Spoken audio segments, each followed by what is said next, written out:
I first met Dr. King when he was 15 years old.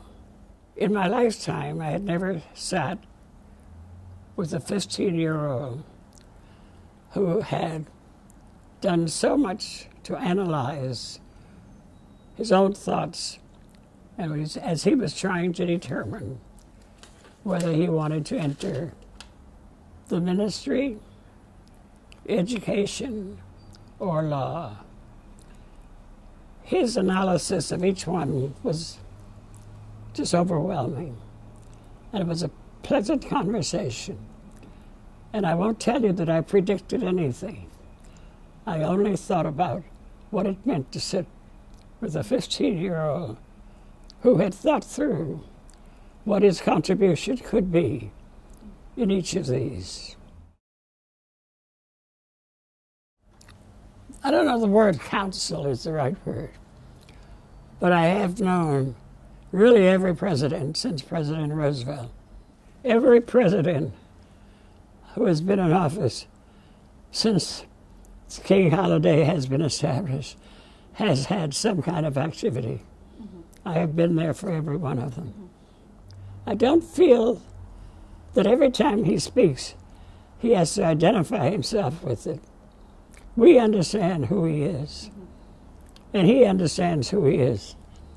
But I think the important thing is he's trying to help us all see the significance of this and what the challenge is for what we do today.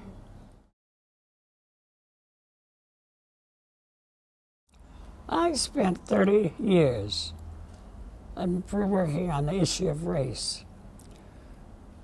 I developed the Center for Racial Justice for the YWCA of the United States.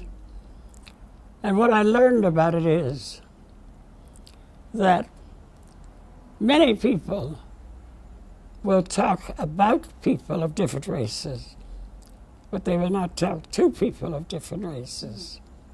And that it is hard to understand why people are not willing to face the realities together. And my experience was that where people sat down, whether they lived in the North or the South or the East or the West, no matter what color they were, that you had to find ways to get them to be willing and to open themselves up. That many people do not like to discuss it, or they have their own ideas and they will stay with them. But when you work in this field, you have to be yourself authentically. I don't want to be anything but an African American. That's who I am. And when I talk to you about the issue, I have to talk to you as an African American. It is not that I'm only interested in African Americans, but I have to tell you about my life experience as an African American. It's not a matter of color, it's the life experience. And I think it's very difficult for people with a different life experience not to try to fit me into their pattern of the way they think.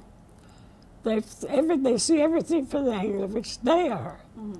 And that's why you never hear me say, whatever, regardless of race, creed, and color, I want to be considered with full regard for my race, my creed, and my color.